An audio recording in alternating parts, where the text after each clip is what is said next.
नमस्कार,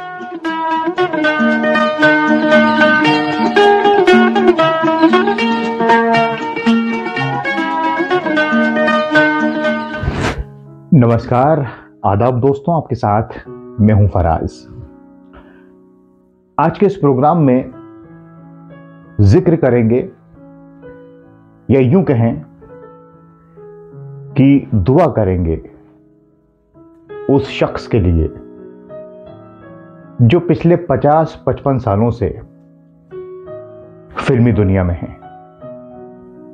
बतौर बाल कलाकार नईम सईद साहब आए, जिन्हें हम बखूबी जानते हैं जूनियर महमूद साहब के नाम से। इन दिनों वो बेहद बीमार हैं। डॉक्टर्स ने जवाब दे दिया है अब सिर्फ दुआ ही उन्हें बचा सकती है। तकलीफ बहुत ज्यादा है। मैं ये दुआ करूंगा ऊपर वाले से कि ऊपर वाला उनकी तकलीफ को कम कर दे। कुछ बात करते हैं जूनियर महमूद साहब की। जूनियर महमूद नाम से जाहिर है कि महान एक्टर, न मालूम क्या क्या महमूद साहब ने उन्हें अपना नाम दिया। हम तेरे तेरे तेरे चाहने वाले हैं, हम काले हैं तो क्या हुआ। अपनी अपनी बीवी पे सबको गुरूर है। बनूंगा एक्टर में यारो, रंग जमा के छोड़। दौलत को तू खैर न करना, तू अपनी ही जेब न भरना। है सारा तेरे जवा हाथों में दुनिया की लाज है। लगे कोई लॉटरी कोई जैकपॉट लगे अपनी भी किस्मत की। बाबा इस दीवाने दिल ने क्या जादू चलाया तुमको। सुहाग रात फिल्म में काम किया, प्यारी प्यार कई फिल्मों में। उसके पहले ये दिल कितना नाजुक है से मौका मिला जूनियर महमूद साहब को, जब नईम हुआ करते थे। नईम सईद बंबई का एक लड़का जिसका पढ़ने में दिल नहीं लगता था। 4 भाई 2 बहनें, वालिद ड्राइवर थे रेलवे में, माँ हाउसवाइफ, और फिर ये भाई के पीछे लग गए। भाई स्टिल फोटोग्राफर थे। फिल्मी दुनिया में मौका मिल गया जॉनी वॉकर साहब के साथ। फिर नौनिहाल फिल्म में काम किया, लेकिन पहचान मिली ब्रह्मचारी से। जब कई बच्चों को सिलेक्शन हुआ तो बप्पी सोनी डायरेक्टर ने इन्हें पसंद किया। इन्हें बाहर कर दिया गया था फिल्म से, लेकिन बप्पी सोनी ने कहा कि इस बच्चे को रखो। और फिर अलग स्टाइल उसमें बात करने का। फिर वो गीत महमूद साहब का गुमनाम का हम काले हैं तो उस पर डांस किया। उसके बाद फिर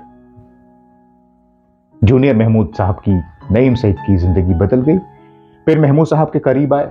किस तरह से महमूद साहब की बच्ची की बर्थडे पार्टी में ये गए अपने वालिद के साथ। वहां पर जब ये गरीब थे, महमूद साहब से भी बड़े मुंह फट रहे जूनियर महमूद साहब, और कह दिया महमूद साहब से कि खाली अमीर प्रोड्यूसर डायरेक्टर को आप घर बुलाएंगे अपनी बच्ची की बर्थडे में। तो महमूद साहब ने कहा नहीं तुम भी आओ। फिर ये गए अपने वालिद के साथ। गरीब थे, पीछे से गए। किस तरह से वॉचमैन ने कहा पीछे से जाओ। फिर जब महमूद साहब ने इन्हें देखा तो खुश हुए, और उस वक्त इन्होंने डांस किया उस गाने पर, हम काले हैं तो क्या हुआ। उस दिन से महमूद साहब ने नईम सईद को जूनियर महमूद का खिताब बख्शा, अपना शागिर्द बना लिया, और फिर हमेशा इन दोनों का साथ रहा। महमूद साहब बताते थे कि ऐसे काम करो, ऐसे एक्टिंग करो, नेचुरल रहो, और जब कैमरा ऑन हो तो बिल्कुल खुल जाओ। माँ ने नाम दिया था मनसब अली, यहाँ पहुँच के हो गया हूँ महमूद अली। पर किस्मत की अशी गड़बड़ झाली कि हर काम में सुनने पड़े है गाली, इसलिए मेरा भेजा बिल्कुल है खाली। अब मैं बैठ के गाता हूँ कव्वाली, आप सब मिलके बजाओ ताली। इसी तरह शायरी करते रहे ना तो फिल्मी शायर जरूर बन जाएगा। विजय बाबू बस यही काम रह गया था, बाकी तो सब पापड़ बेल के देख लिए। ये साथ रहा। नईम सईद जूनियर महमूद जी ने दिलीप कुमार साहब के अलावा राजेश खन्ना, शम्मी कपूर जी, धर्मेंद्र साहब, जितेंद्र साहब के साथ कारवां। वो खुद बताते हैं कि राज कपूर जी के अलावा उन्होंने सबके साथ काम किया। क्या बड़े बड़े एक्टर्स, क्या बड़ी बड़ी एक्ट्रेस। उस जमाने में एक दिन के 3000 रुपए लेते थे। एम्पाला जैसी कार उनके पास थी जो पूरे बंबई में 10-12 हुआ करती थी। ये शोहरत, जो बच्चा महज 7वीं पास हो। सबके साथ उन्होंने खूब काम किया, खूब काम किया। वो हम जब उनकी फिल्में देखते हैं तो वो शरारती अंदाज, लगता है कि खुदा ने, मालिक ने इस इंसान को सिर्फ एक्टिंग के लिए भेजा था, और वो भी खास करके एज अ चाइल्ड आर्टिस्ट। उनके बड़े करीबी दोस्त रहे सचिन जी, सचिन पिलगांवकर, वो भी चाइल्ड आर्टिस्ट रहे, ये हम जानते हैं दोस्तों। एक बात का जिक्र जरूर करूं, जूनियर महमूद साहब का जिक्र कर रहा हूं, वो खुद भी इस बात का जिक्र करते हैं। महमूद साहब के बारे में तो बताते ही हैं, लेकिन रफ़ी साहब को बड़ी शिद्दत से याद करते हैं कि रफ़ी साहब ने तो सबके लिए गीत गाए।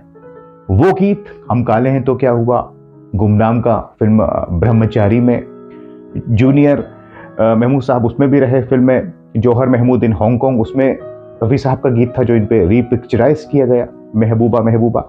उसके अलावा रफ़ी साहब ने इनके लिए गीत भी गाए, रिवाज फिल्म हो, एक नारी दो रूप, शरारत। जूनियर महमूद साहब अक्सर इस बात का जिक्र करते हैं कि मैं बड़ा खुशनसीब हूं कि रफ़ी साहब से मुझे मिलने का मौका मिला और उन्होंने मेरे लिए गीत गाए। रफ़ी साहब के हम सब जानते हैं कि सभी उनके कितने बड़े शेदाई हैं। खास करके उस वक्त इन दोनों की मुलाकात हुई जब ब्रह्मचारी फिल्म के गीत के लिए रफ़ी साहब को अवार्ड मिला। उसी में जूनियर महमूद साहब को भी अवार्ड मिला जब काफ़ी छोटे थे, जैसे कि मैंने आपको बताया। उसके बाद फिर वक्त चलता रहा, फिल्में आती रहीं, रफ़ी साहब नहीं रहे, फिर बाद में महमूद साहब भी नहीं रहे। ये बड़ी शॉर्ट में मैंने आपको जूनियर महमूद साहब की मुख्तसर सी कहानी बयान की है, और इसकी वजह यही है कि आज वो बहुत बीमार हैं, कैंसर की लास्ट स्टेज पर हैं, 4th स्टेज। उनके घर वाले उनके साथ हैं, लोग जा रहे हैं उन्हें देखने। जितेंद्र साहब भी गए, कई लोग जा रहे हैं, सबसे पहले जॉनी लीवर जी गए, और भी लोग जाते रहेंगे। लेकिन जूनियर महमूद जी की हालत बहुत ख़राब है, बहुत तकलीफ में है। हम बस दुआ कर सकते हैं, और आप सब भी दुआ कर सकते हैं कि मालिक उन्हें सेहत दे, उनकी तकलीफ को कम करे। इससे ज़्यादा हम कुछ भी नहीं कह सकते, क्योंकि ये सच है कि उनकी तबीयत बहुत ज़्यादा ख़राब हो गई है। दिल बहुत मायूस है, अफसोस है, गम है। लेकिन जब पीछे मुड़कर देखते हैं तो वो छोटा सा बच्चा नईम सईद, जूनियर महमूद, हमें याद आता है, और इनका काम हमेशा हमारे साथ रहेगा, ऐसा हमें पूरा यकीन है। आप हमें कमेंट्स करके बताइए कुछ और आपकी यादें हों जूनियर महमूद साहब से जुड़ी हुई, आप उन्हें दुआएं दीजिए। यही हमारा मकसद है इस प्रोग्राम का। और दोस्तों मैं क्या कहूँ, बहुत ज़्यादा बोल नहीं पाऊंगा, यही कहूँगा उनके लिए दुआ कीजिए। आप जहाँ भी हों उनके लिए दुआ कीजिए। चलता हूँ, अब अपने दोस्त फराज को इजाज़त दीजिए। आप भी अपना बहुत ख्याल रखें। नमस्कार, खुदा हाफिज।